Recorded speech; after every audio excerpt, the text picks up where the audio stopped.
میاں محمد شہباز شریف صاحب آج پاکستان کی ترقی کے 5 سالہ منصوبے کا آغاز کرنے جا رہے ہیں۔ جن حالات میں مسلم لیگ نون اور اس کے اتحادیوں نے حکومت سنبھالی وہ پاکستان کے لیے ایک بہت مشکل دور تھا، جس میں اقتصادی طور پر پاکستان کو شدید چیلنجز درپیش تھے۔ کچھ شارٹ ٹرم اقدامات کے نتیجے میں آج پاکستان کے تمام اکنامک انڈیکیٹرز بہتری کی طرف جا رہے ہیں، جس کے نتیجے میں عوام کی زندگی میں خوشحالی آنا شروع ہو رہی ہے اور 2025 میں پاکستان انشاءاللہ مکمل طور پر ٹیک آف کر جائے گا۔ جس 5 سالہ منصوبے کا آغاز آج وزیر اعظم کرنے جا رہے ہیں، اس کے نتیجے میں پاکستان معاشی طور پہ مضبوط ہوگا، پاکستان میں خوشحالی ہوگی، پاکستان میں سرمایہ کاری ہوگی، ہماری معیشت کا ترقی کا پہیہ انشاءاللہ پہلے سے بہتر چلے گا، اور اس کے ساتھ ساتھ میں نوجوانوں کو جو پاکستان کی 60% سے زیادہ آبادی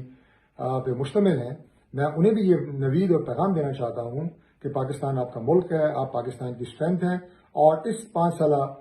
ترقی کے منصوبے میں آپ کے لیے ایک شاندار مستقبل چھپا ہوا ہے۔ میں اپنے ان سیاسی ناک بداندیش دوستوں کو بھی یہ پیغام دینا چاہتا ہوں کہ پاکستان کسی طرح کی انتشاری اور فسادی سیاست کا متحمل نہیں ہو سکتا۔ پاکستان کا مستقبل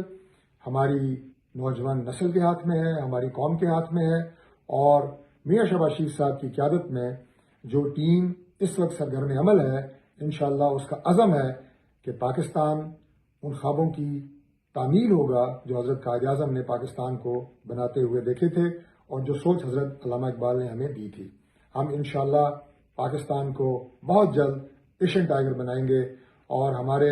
وہ تمام ساتھی جو اس عمل میں وزیر اعظم کا ہاتھ مضبوط کر رہے ہیں، انشاءاللہ تعالی وہ ایک نئی تاریخ رقم کریں گے۔